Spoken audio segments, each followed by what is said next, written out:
This also helps to answer a question that I had as a child. I never knew if it was supposed to be Ty or TY. I think I thought that it was supposed to be TY. So I just always called them TY Beanie Babies, but it's Ty after Ty Warner. After his first name, yeah. Okay. And he got the idea to name it after himself after the guy who made Troll Dolls, whose name was His Russ. first name was Troll? No. What? They're what? What? Okay, wait. Russ. They were named Russ.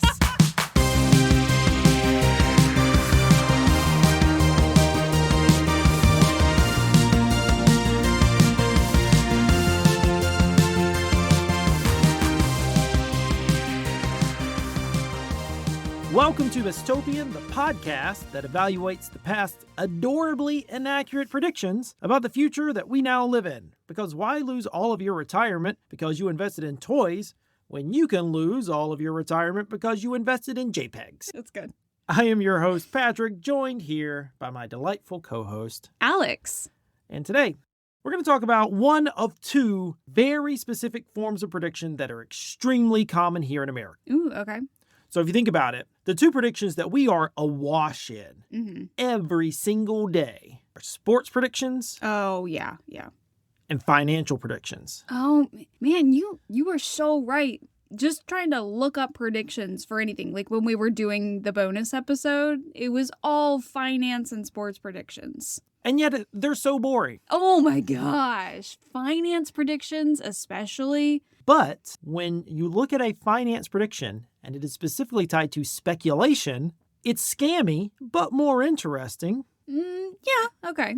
And we're going to look at maybe the most important, or at the very least, most interesting form of speculation in American history, and that is the Beanie Baby Bubble of the late 1990s. Ooh, Beanie Baby Bubble. Well, I call it that partly because the vast majority of the research for this episode, and honestly, for any episode of any podcast that is about Beanie Babies, comes from the book, The Great Beanie Baby Bubble by Zach Bissonnette.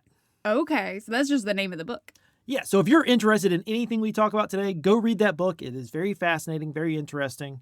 It's being adapted into an Apple Plus feature film starring Zach Galifianakis and Elizabeth Banks. It's just called The Beanie Bubble. That's right. And in a tremendous act of synergy on the part of Apple, they have agreed to release that on July 28th, only about a week and a half after this podcast drops. So thanks, Apple. We appreciate your work to boost this podcast. Wow, that's very magnanimous of them.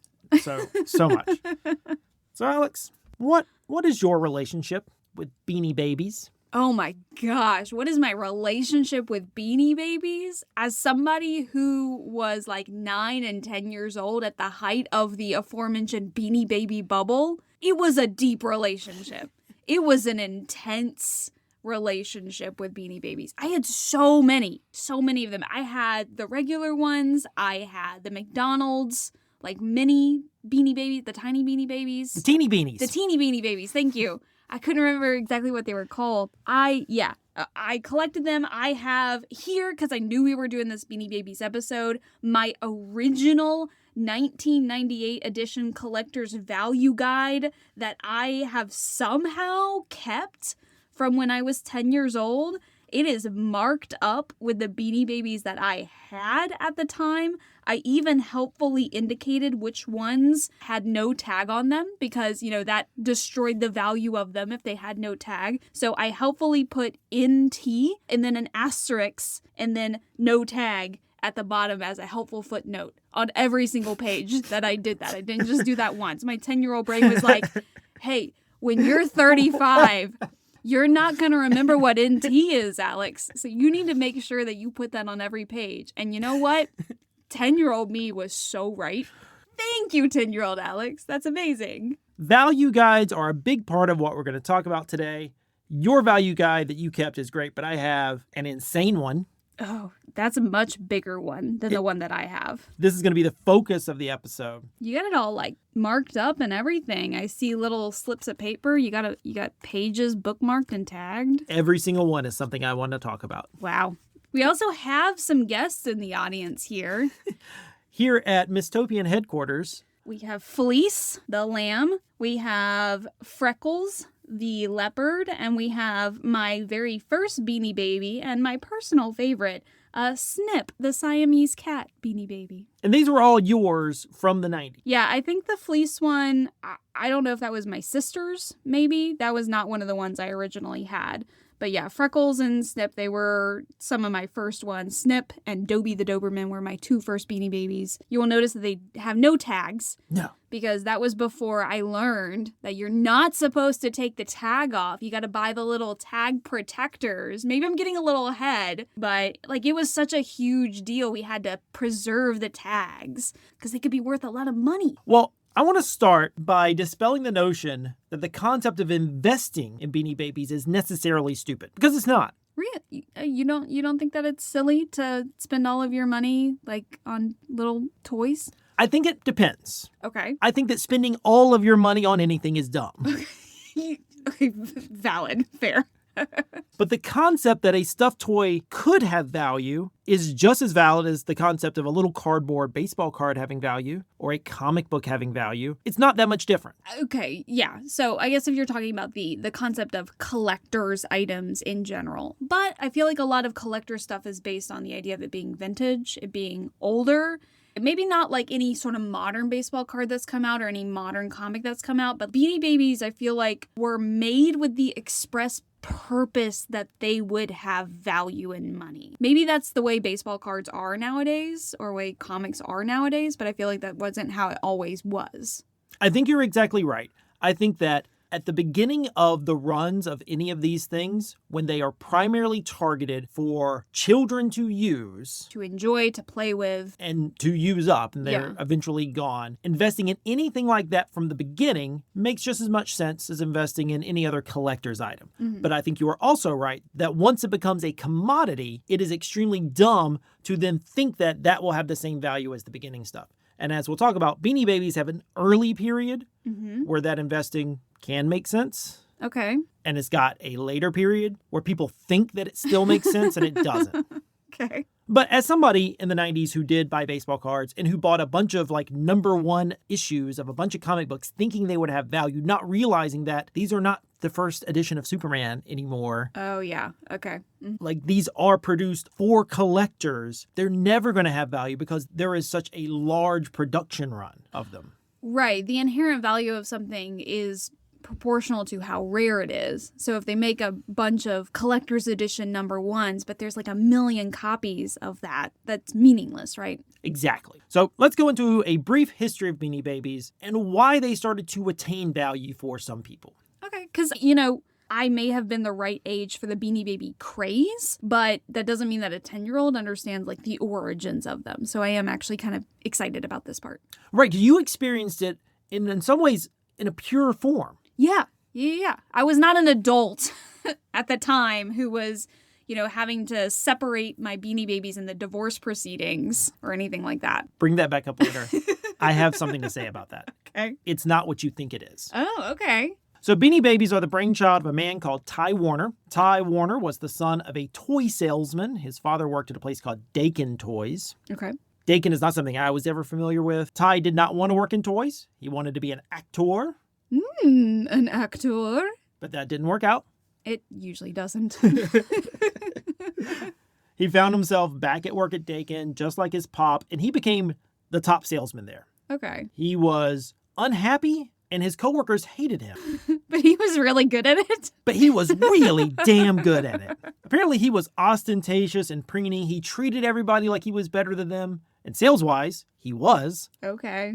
He started creating his own line of stuffed toys on the side. Just like, how? Like, you're just working in the workshop one day and you sew together a bear? Or you're like asking people to put stuff together for you? Well, at the time that he was working, it's not that different from now. You don't make the toys. You design them and then you outsource to someplace in Korea or China who then produces them for you. Okay, so he was uploading his little designs, or I get whatever the 90s equivalent of uploading your designs would be. Faxing your designs to China. Can you make this, please? Yeah, and it got him fired. I did not foresee that plot twist. By the way, this also helps to answer a question that I had as a child. I never knew if it was supposed to be Ty or TY. Oh, yeah. I think I thought that it was supposed to be TY. They were TY Beanie Babies. Because if you notice on the label, the TY, they're both lowercase. So I just always call them TY Beanie Babies. But it's Ty after Ty Warner. After his first name, yeah. Okay. And he got the idea to name it after himself after the guy who made Troll Dolls, whose name was His Russ. first name was Troll? No! What?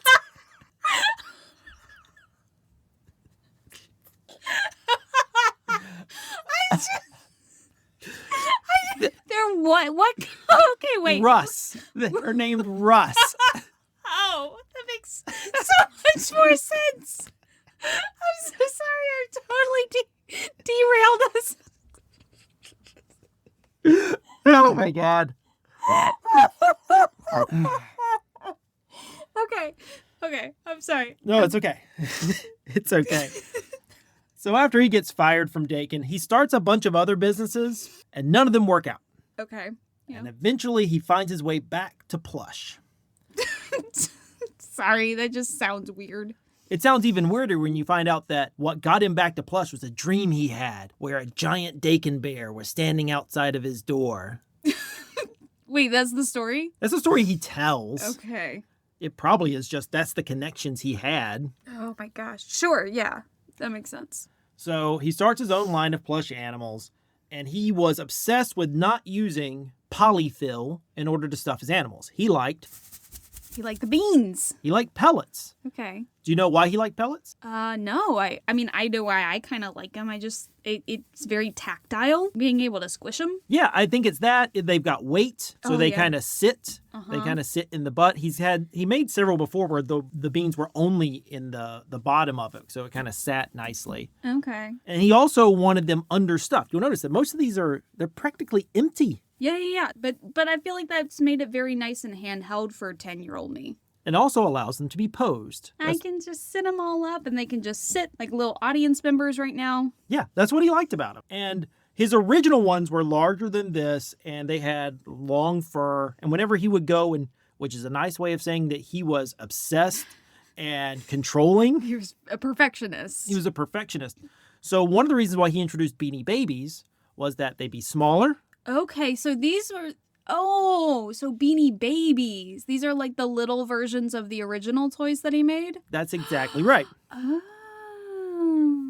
I get it. And they have, as you can see, all these short piles for their fur so that he wouldn't have to comb them. Oh, okay. They would be, lower maintenance for him. Yeah. I mean, these things are ancient and they look, in great condition. So talk about low maintenance. The other thing he was obsessed with was the eyes. Okay. What about the eyes? He just thought that the eyes were the most important part of any stuffed animal, that's what you truly fell in love with, and he was very particular about the eyes. And you'll notice that all of the Beanie Babies have very similar stylistic eyes. The other benefit of using smaller toys was that kids could sneak them into their book bags. He wanted kids to sneak them into their book bags? He spent zero money on marketing. And so what he wanted instead was for the animals to basically lend themselves to word of mouth marketing. So he wanted kids to take them to school, and so that other kids would want them. He also originally liked selling them at airports because it automatically expanded the market. Oh, man. Oh, that's genius. Yeah. I never would have thought of that. But yeah, you get your kid like a little thing that is easy to take on the plane. Because it's understuffed, you can even fold it up kind of even smaller to fit in something. It's not like a big teddy plush. And then they go to different places. Oh, man, that's so genius. It's pretty smart. Although I would pause at calling him too genius because despite the fact that Beanie Babies were a tremendous success and made him a tremendous amount of money, I do feel like there's a lot of the popularity of Beanie Babies that is the result of accidents, and I'll get into that in a second. Okay. I will say, though, that there was never any other marketing strategy. Never was there a TV ad, no magazine ads, no product placement, no cereal, no cartoon, no movies. There were calls to do these things, and he always said no. Yeah, I don't remember there ever being any sort of marketing for them. You just knew that Beanie Babies existed and you knew you had to have them. Yeah. So Beanie Babies were first introduced at Gatlinburg Smoky Mountain Gift Show in November of 1993. Oh, okay. And for 3 years, they had modest but increasing sales. And if you look at any of the Beanie Babies that might still have value, they are essentially from that early 93, 94, maybe 95 period. Before they got the big, like, mass boom. That's right, because in 1996, something changes. There is, in suburban Chicago, this local collectible shop called the Cat's Meow. They started placing Beanie Babies away from the other toys and with the collectible lines like Precious Moments and the Franklin Mint. He also began pricing retired items at a premium, and he created checklists of all the Beanie Babies that had been created. Okay. And then this spurs this very specific mom group. And there's an HBO documentary about them if you become curious. There's one specific mom group from one specific suburb, and they begin to ravenously collect. One of them is quoted in the book as saying, "My downfall was the checklist." Once you have a checklist, you don't look at what you have. You look at what you don't have. Oh my gosh, that's so brilliant. Because you don't know until you get that checklist, and it's like, oh, and some people are just by nature completionists. Think about video games or, series or anything like that. You've got to just finish it. Yeah, and the only reason why there were some that were not being produced were that some were poor sellers. And he would pull them, and then there was one, it might have even been this lamb. I'm trying to remember. I want to say it was lamb. But there was one that had a production issue. Like the fur on it was a little different than the other ones. And so the producers couldn't finish it. They couldn't do an entire run. And sellers were upset. And one of the middlemen just said, "Oh yeah, it's retired." Creating this. It was not Ty Warner's thing. It just happened by happenstance. Oh, and that also explains, I remember that there were certain, quote, like editions of some of them that were the more expensive ones because of those manufacturing defects or things like that. There was like the ladybug that had like a different number of spots, and there were things with like the fur, or like the horse one had like a different type of like mane and tail. So those were just all basically production accidents, and they just marketed them into, oh no, that means that they're super rare and they're worth a lot. Well, some of those are production accidents. And some of those are Ty Warner getting some of them and going, "No, I don't like the fact that this is this color blue. I'm going to remake it with a different blue." Oh. Because he was super controlling. Wow. And he was willing to destroy produced materials to replace it in order to get it exactly the way that he wanted. Huh. But none of that mattered at the beginning. That happened at the beginning and nobody noticed. Mm-hmm. But once this mom group starts to get going, they start calling other parts of the country, other countries, to see what they still had in stock, because outside of Chicago, nobody cared. And they would buy them and have them shipped to them. But then those areas started to notice that they were being collected, and it just starts to spread naturally. That's amazing. Like it was obviously the 90s were the internet, but that was like early internet. Yes, the internet's going to come up later. This is pretty much pre-internet for these purposes. Basically, yeah. Like it goes viral on its own. So at this point, you have this situation where this $5 toy, that's what they sold for, starts to go up in price. Some of them quintuple in value, which may just be $25, but if you buy something and it's worth some 5 times that amount, yeah, that's a big deal. Sure. So that spurs media coverage. Okay. One of the moms worked for People magazine. And so it's just happened to work for People magazine. And that's where Ty Warner gave his only interview, but maybe more. Only interview ever?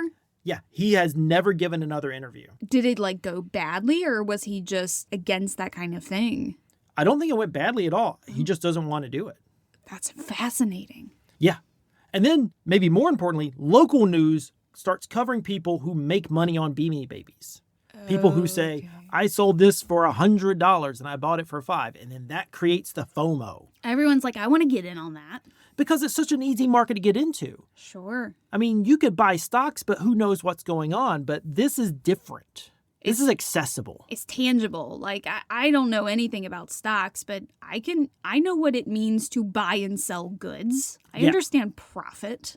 Bissonnette quotes a man named Dr. Robert Schiller from his book Irrational Exuberance. And he says the history of speculative bubbles begins roughly with the advent of newspapers. Although the news media, newspapers, magazines, and broadcast media, along with their new outlets on the internet, present themselves as detached observers of market events, they are themselves an integral part of these events. Huh. You couldn't have the Beanie Baby speculation without people writing about people making money off of Beanie Babies. Oh, that's a good point. The media helps to fuel that. Another thing that I think is interesting is that he refused to let big box stores sell Beanie Babies. Oh, really? They weren't at, like, Walmart? Not at Walmart. They weren't at Toys R Us. They were nowhere near them. Where the hell did my parents buy them? Because I remember, okay, so I have this very specific Christmas memory. And I would like to say that my parents do not share this Christmas memory.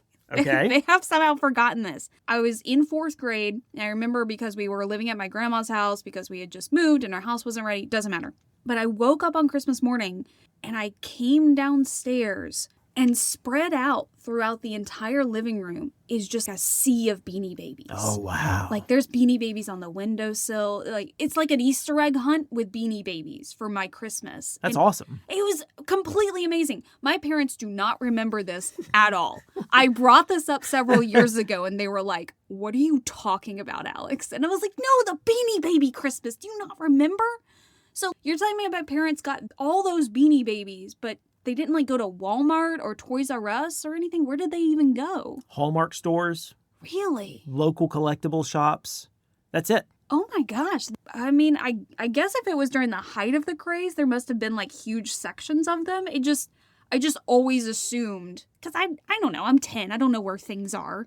I just assumed it was like a Walmart. No.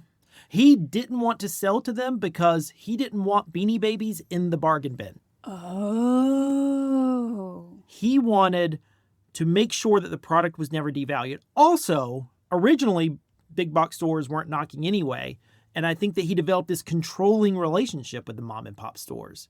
He could take as long as he wanted to fulfill orders. He could not give them a choice on what they got. And you can't really play that game with the beast that is Walmart. Yeah. So we already talked about the different production runs and stuff, but kind of beyond that, he did develop what they call a rolling mix.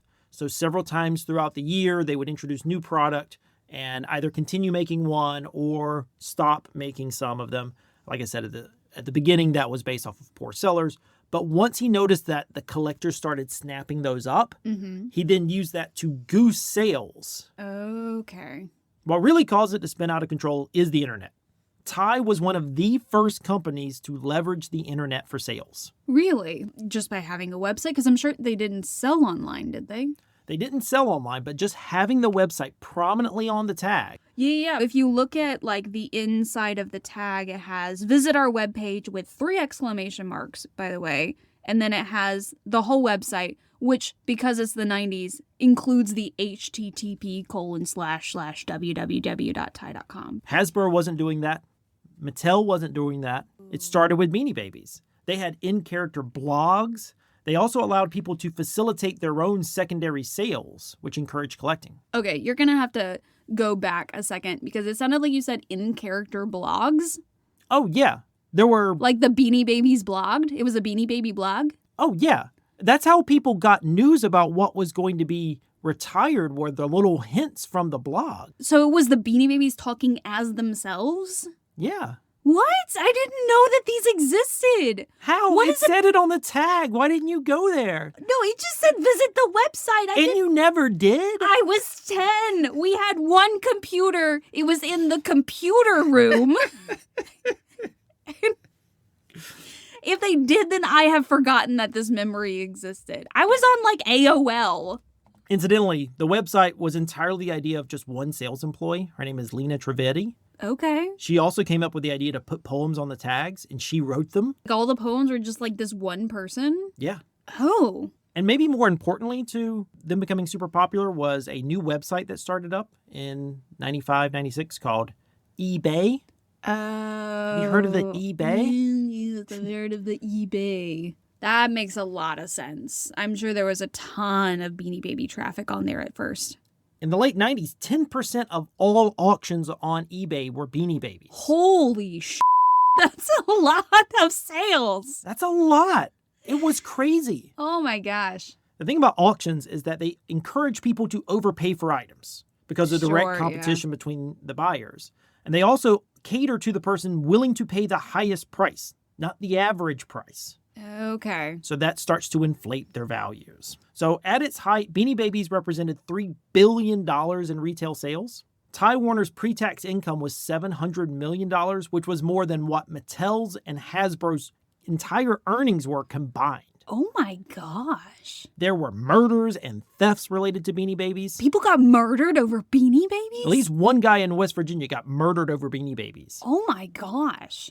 And then earlier you referenced the divorce, the mountain divorce. Yeah. And the only reason I know it is because it has like the iconic photo. I don't know if any of our listeners have seen it, but it is a grown man and woman on the floor of a courtroom with a pile of Beanie Babies, and they're separating them out together. And I think that photo, it belongs in a museum. It perfectly encapsulates the absolute insanity of the Beanie Baby bubble, I think. It does. You're not wrong. But it is also the way that an image can create a false narrative. Okay. So these two were getting divorced, and because the custody disputes were getting really ugly, the husband decided to take half of the Beanie Babies out of spite. It wasn't because he perceived value, it was because they were hers. He just wanted her Beanie Babies. Also, after the judge made them spread them out because they kept arguing, mostly because he kept being a jerk about them, he gave up after 3 or 4. Oh, and she just got her Beanie Babies back? Yeah. You're right. That's a fascinating example of a false narrative. They didn't parcel out every single one out of that pile. They went through that whole process because he was just being spiteful to her because he was losing. Oh, well, that guy's a jerk. The other thing, and this gets us to our focus for this episode, that creates the value of these Beanie Babies are price guides. Now, as Bissonnette says in his book, the relationship between price guides and the value of an object is reflexive. Each drives the other. It's a feedback loop. Sure. No one buys a price guide to see how much money they've lost. No, they want to see like how much either money they have or how much they stand to gain. So to truly look at the insane speculative predictions about Beanie Babies, I bought one. Okay. On eBay. So you bought the price guide on eBay? Yeah. Amazing. And it may be the most notorious example of a predatory price guide. Okay. So we're going to be going through this. First, I want you to just describe the cover. It's just white. It says the Beanie Baby Handbook. It's got some of the Beanie Babies. It's by Les and Sue Fox. And it says a fun and fact-filled, quote, unofficial handbook from America's most incurable collectors. You forgot one thing. Oh, there's a little badge that says includes lyrics to the new Beanie Baby songs, Volume 1. Volume 1. Amazing. So the Foxes who wrote this book were coin dealers for decades and aspiring novelists. Okay. In 1995, they self-published Return to Cinder, a fictional account of the life of Elvis Presley's secret son. Anybody who self-publishes pre the internet, I marvel at you because like they had to do it the old school way. This right here is self-published. Oh, this guide is self-published? They spent their daughter's $100,000 college fund in order to produce this. Oh no. Guys, don't do that. Alex, they sold 3 million copies. Holy jeez. This was on both the New York Times and the USA Today bestseller list. It peaked at number 3. So you can see I've tabbed this up. What we're going to do now is just kind of go through tab by tab, and we'll just have a little free-flowing conversation about this book. Okay. This is just the copyright page. Yeah, I put this because this book is not in any way associated or endorsed by Ty Inc. This didn't stop them from getting sued. Oh, they got sued? Oh, for sure. Ty Warner was very lawsuit happy, including to the fact where he was stifling the people who were promoting his products. They eventually reach a settlement, and the Foxes wind up still with millions of dollars, and they move to this very expensive neighborhood in New Jersey next to Steve Doocy from Fox News. Okay, that's oddly specific. Well, it's all about the details. All right, so here is where I imagine we're finally getting the prediction part of this. This is the title page, I guess, and really big it says, Beanie Babies are here to stay. And then you've got quotes from different magazines like TV Guide and Time that's like, the Tie Company has caught lightning in a bottle. Beanie Babies are bust. This $5 stuffed toy is now in the same league as some of the finest artistic works being created today. The finest artistic works. Pulp Fiction and Beanie Babies, the same thing. And then, okay, Beanie Babies Are Here to Stay is the theme song of Les and Sue Fox's unofficial Beanie Baby music CD. Ask for it at your favorite store. Okay, so Beanie Babies are here to stay. That's the prediction, right? For sure. And as we know, Beanie Babies were not here to stay. No, they were not. Okay, so this is the list of songs in the Beanie Baby Songs Volume 1. We've got Beanie Babies Are Here to Stay, parentheses, Broadway sound. Meet the Beanies, alphabet marching song. This one sounds really problematic. Bongo and Congo, parentheses, jungle beat / rap. Nope, not touching that. That's not good. That's bad. I Never Met a Beanie Baby I Didn't Like, 1950s rock. Blackie the Ice Cream Bear. Uh-oh. Folk. Blackie is also not a good name. No. That's way too close to what my grandmother says. Jesus Christ. Lost and Found, country and western. The Beanie Baby Dinosaur Stomp, which in parentheses just has chomp, chomp, chomp, chomp with an exclamation mark after each one. What is that? What musical styling is chomp, chomp, chomp, chomp? I don't know. And then Don't Ask Him Why, parentheses, his name is Ty. Wait, what is happening? So I feel like it started out with parentheses explaining what style of music it was. And then at the end, the parentheses are just like the 1950s songs that were like, the titles were, a whole sentence long. You're asking too much of the Foxes.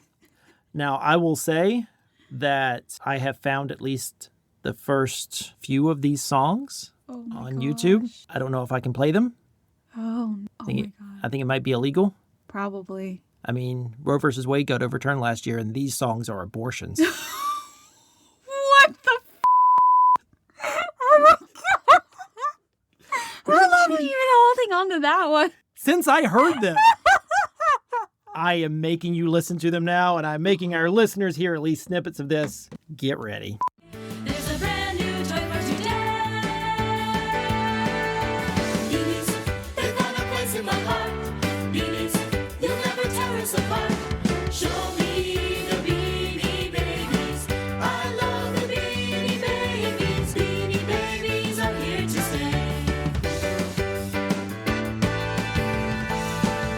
I love my cat, snip, zip, and flip. Okay, so that's that one. That was, oh my gosh. It's very Broadway. I will give them that. They promised Broadway, they gave Broadway. Like I can see the stage and they're just jazz hands like back and forth across the stage. And like there's human-sized beanies. Oh yeah. There's definitely like the equivalent of Left Shark, like over there in the corner just living his best life. And there's just like a boy and a girl, 2 kids singing to their parents. She definitely has pigtails.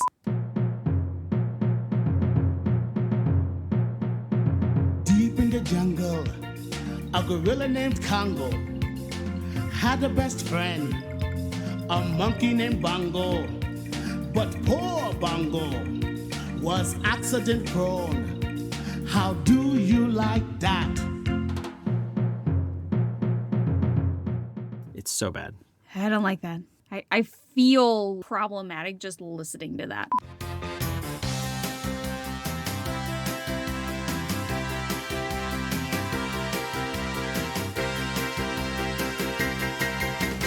Never met a Beanie Baby I didn't like. Makes you want to rip off your ears. This is so painful. Why are you doing this to me? Because I listened to all of these. I never met a beanie who wasn't my friend, and all my little beanie friends. I promise I will not assault you with any other songs. Thank you. I think this is interesting right here. Okay, so it's an article in this specific subheading says Beanie Sociology. It says it hasn't happened yet, but don't be surprised to see someone offering a college course on the social impact of Beanie Babies. Why not? After all, beanies are found in a majority of American households. Many mothers even organize social events around beanies. In fact, beanies have begun to replace Tupperware as the topic of conversation among mothers of 3 to 6-year-olds. So as a mother of a 6-year-old, You talk about neither Beanie Babies nor Tupperware normally. No. So, No. I'm also trying to think, like, do I spend an inordinate amount of time talking about my son's toys to other moms? And I don't think I do. I do promote the hell out of Bluey, though. Anybody who listens, I'm like, dude, you got to check out Bluey. That's It's true. amazing. But Now, that's about it. I don't think that there's been any college courses on Beanie Babies specifically, but I am sure that they have been featured in economics classes about speculative bubbles. Sure. Not quite the way that old Les and Sue thought there. No, they thought it was going to be like some sort of Beanie Baby propaganda talking about like how awesome it was. Bigger than Barbies? No. No. 100% no. They were in 1998, but Barbie has a much longer, sustainable career than the Beanie Babies do. That's kind of appropriate considering that right now a Beanie Baby, is it a series or a movie that's coming out? It's a movie. So now we're getting a Beanie Baby movie and a Barbie movie in the same year. And I am pretty sure I know which one's going to do better. Oh, for sure. For sure. Here Today, Gone Tamagotchi. Okay. On May 26, 1997, People magazine ran a full-page story on its trends page announcing Bye Bye Beanie Babies. The latest toy craze is a virtual pet from Japan. Tamagotchi! I had a Tamagotchi. Did you? No, you probably missed that train. But I loved my Tamagotchi. It was silver. It was on a keychain. That's probably what killed your interest in Beanie Babies. Absolutely. I could feed my Tamagotchi. Although cleaning up its poop was a little much, I think. I would forget about it and I would go back to it and poop is everywhere and I got to clean up the poop. They shouldn't make little keychains that poop. No, they should not. In our experience as full-time series collectors for 30 years, we've seen fads come and go.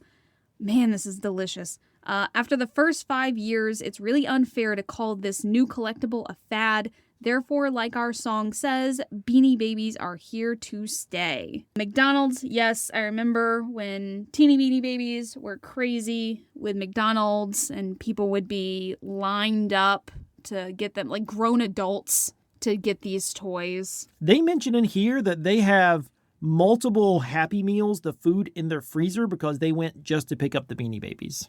That's weird, man. That's really weird. You don't even have to freeze those. I'm pretty sure that they're shelf stable. I want to go ahead and get to the actual price guide. Okay. It starts here. There's multiple sections. This is the current Beanie Babies, and they later get to the retired Beanie Babies. I want you to look at, you can pick any of the ones up here at the front. Just pick one, and we'll talk about what they show in their price guide. Okay. Well, I'm going to specifically pick one that I know that I had. Okay, Blizzard. I definitely had Blizzard the White Tiger. Okay. There. So go through and tell me what they have listed here for their information in the price guide. So they got their birthday because all the Beanie Babies had a birthday. There's none, I think, with my birthday, sadly. No. That was also the brainchild of Lena Trevetti.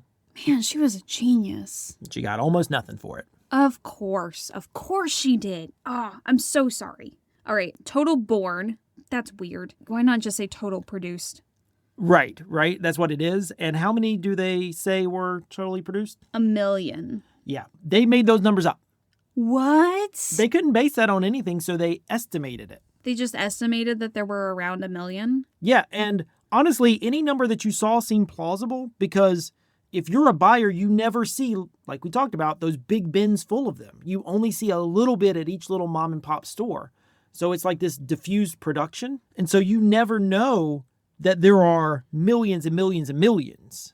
Oh, okay. So it has estimated survival in 2008 at 100,000. So they're saying that they believe around 1 million were produced.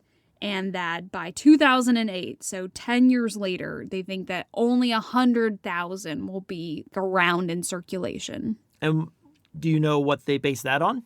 Nothing? It's our own personal theory of scarcity that at least 90% of almost everything gets lost, stolen, or destroyed within 10 years. So there's absolutely no data to back this up. That's just their gut. It is entirely just their gut. Okay. When they think it's likely to be retired, which is 1998, which is the same year this price guide came out, right? Yeah, but there were quarterly changes to the rolling mix, so Okay. sure. Style number, and then They have the issue price, which was $5 to $7. Which is the same for everything in here. Okay. The 1998 value, which is $5 to $15.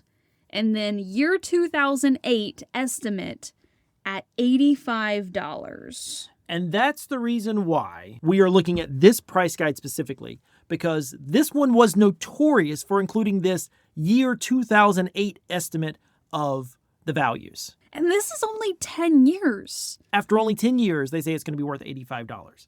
This is the 1998 edition. Mm-hmm. The 97 edition, they projected that no Beanie Baby would sell less than $40 in 2007. In this edition right here, because I went through and I looked, there is no Beanie Baby that for that 2008 value that they don't think is worth at least $60. Wow. That is some amazing confidence. It's astounding, right? So there's a little red box at the bottom, like a red frame, and it's got 2 thumbs up and says highly recommended. I'm assuming, just kind of flipping through, it looks like everything's either recommended or highly recommended. There's Everything. There's none that there's like a little thumbs down that's like, bah. No, everything is recommended or highly recommended. So everything here is basically just this inflationary device to create the perception of value. It's recommended or it's highly recommended. Every single one is going to be worth at least $60. Like this guarantee that you are going to, at minimum, increase the value by, 12 times the original cost? Oh, and then they have a little Beanie Hunter tip at the bottom. Since his escape from Siegfried and Roy. Oh, no. It's pre-mauling. Oh, it's okay. I was going to say that is so tasteless. Oh my gosh. Okay. Blizzard has been an elusive beanie to track down and capture. As you know, the rarity of a white tiger is legendary, especially in the Beanie Baby jungle. Considering all of the controversy which surrounds him, we highly doubt that Blizzard will be around in 2 years. What kind of controversy is surrounding a white tiger Beanie Baby? No idea. That is weird. Yeah, and so all of them are kind of like this. I think that it's just kind of crazy that every single one is projecting these crazy values. Yeah. Oh, can you tell me, I don't know if you know or anything, but there were all the regular, I guess you would call them the regular Beanie Babies, but then there were the bear Beanie Babies. And those were always themed or seasonal. Like I had a St. Patrick's Day one. I had Curly. I think the 1997 one, like they came out with one every year with like a little hat.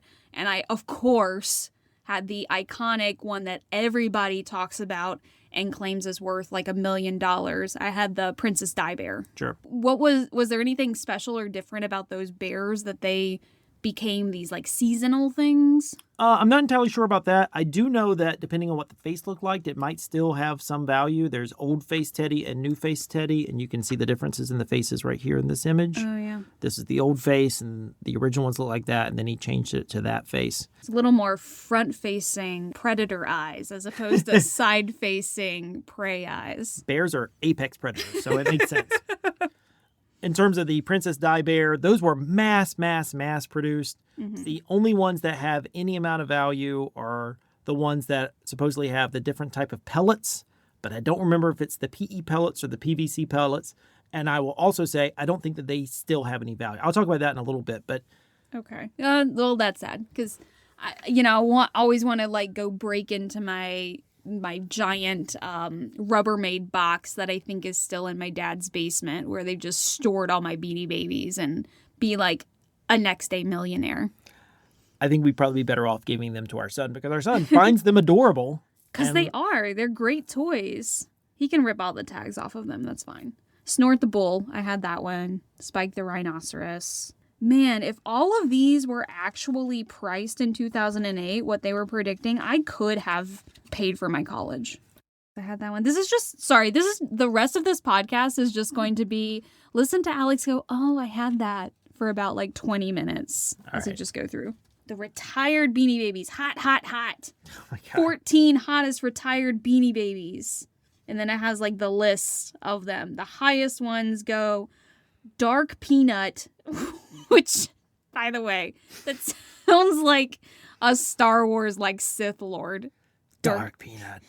goes for $4,500 as of the publication of this. I will say that this list probably does reflect not the actual values necessarily, but the ones that would still potentially have value. The peanut, the elephant with the dark fur, is, from what I've seen, still the most valuable one.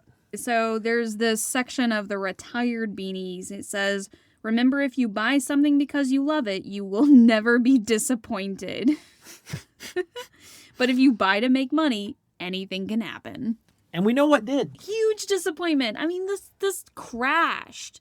I don't know how quickly it crashed because, again, I'm a kid when this is happening and I have no concern about that. Like, you know, a year later and I've moved on to other things. I'm 11. I'm older. I'm into tween stuff at that point. I'm into whatever that boyfriend game was where it had the phone that you called. Like, Beanie Babies are out.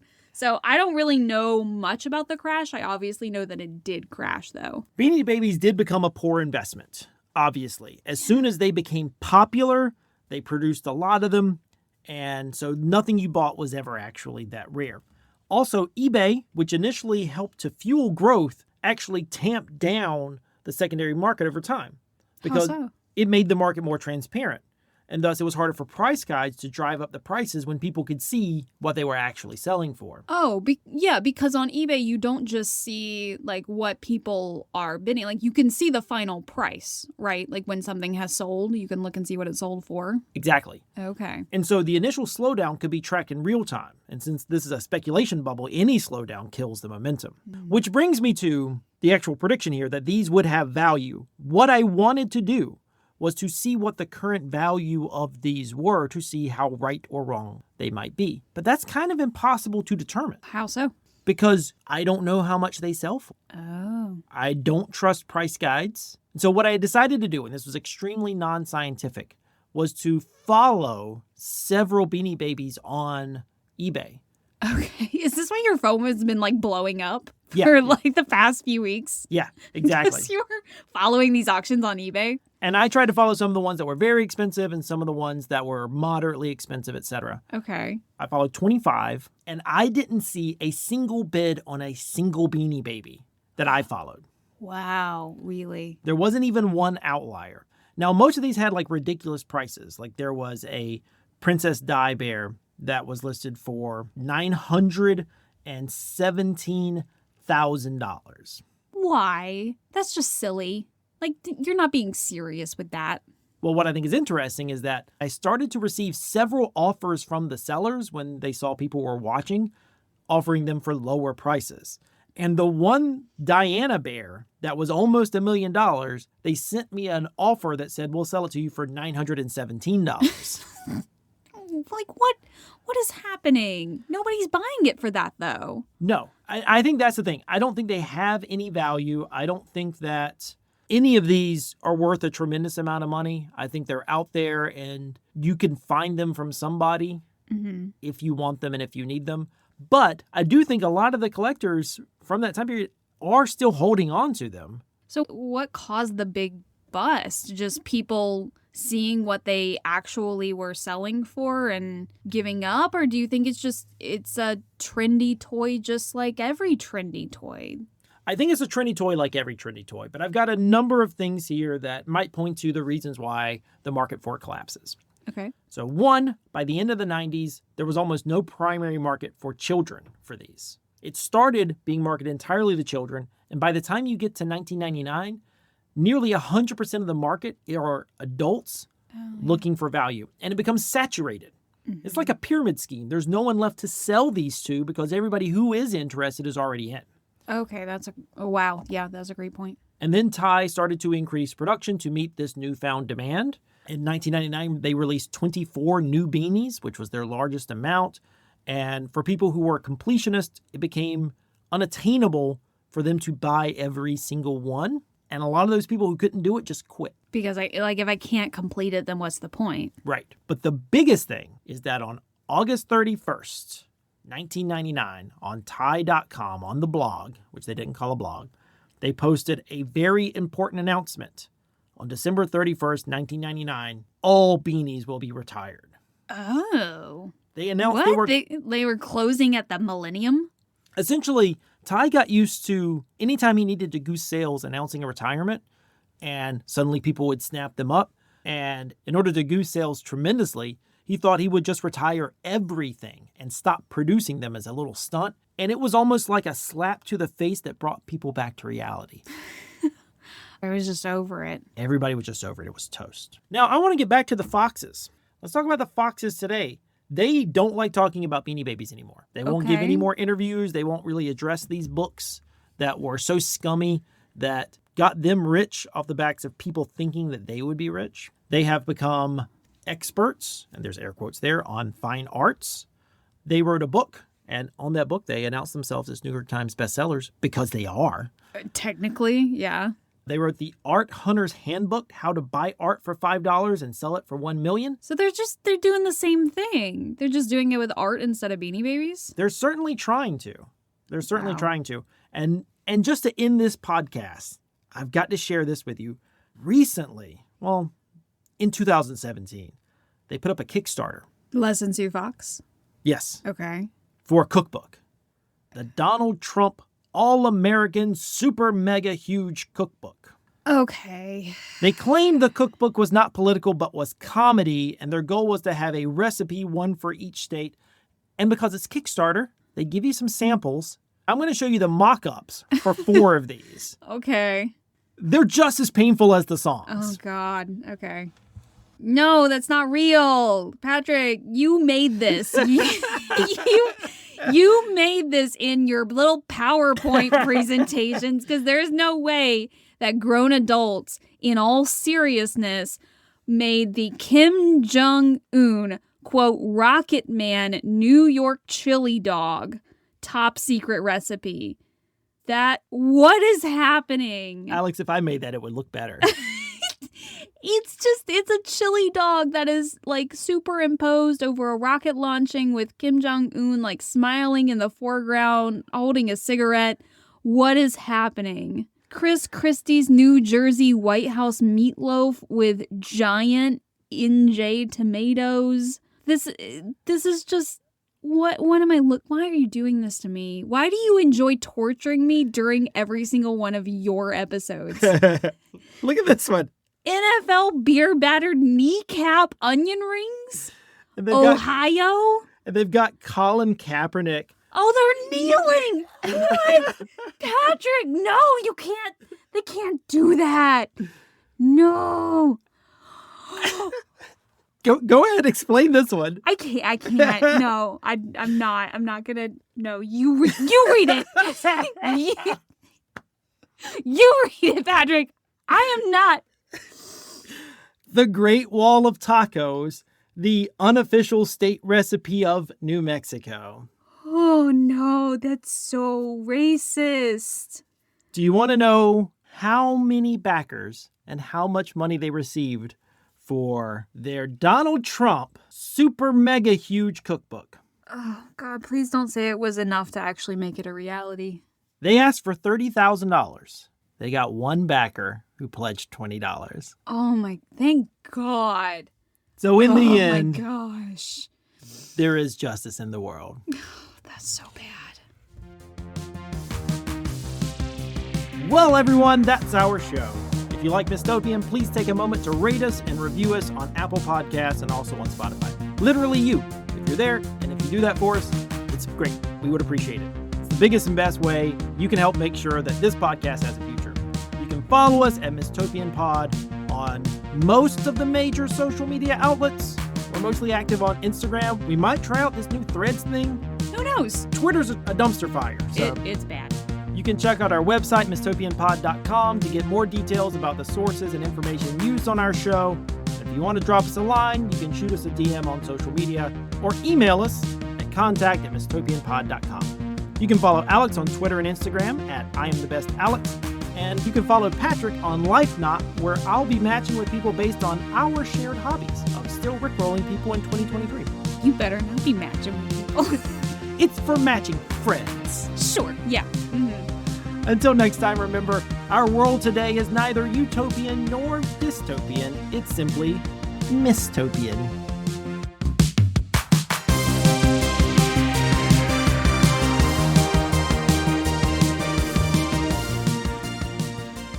So one last prediction from this book. Okay. The top 10 future Beanie requests. They are predicting what might become a Beanie Baby in the future. So, this is your opportunity, Alex, for you to invent a Beanie Baby right here on the air. Oh, that's so much pressure. Inventing a Beanie Baby? What if I pick something that, like, already exists and then it's really embarrassing? It's like, oh my god, Alex, obviously they have, like, a three-toed sloth. First of all, Ty himself reused animals. And second of all, I don't think they had a sloth. And that's the best idea I've heard. Like, specifically a three-toed sloth, you know, like I just want to see, like, the little banana fingers. Nice. What about you? What would you want to make? Well, what would you name it? Oh, what would I name the sloth? Yeah. Well, it's a Beanie Baby, so they've all got, like, lame names, so it'd be, like, Slowpoke. That's good. You just came up with that. That's great. Yeah. I've thought about this for a week and I have no answer. Wait, come on. You've had this whole time? How about a poison dart frog called Lick Me? You know what? I deserve that. Beanie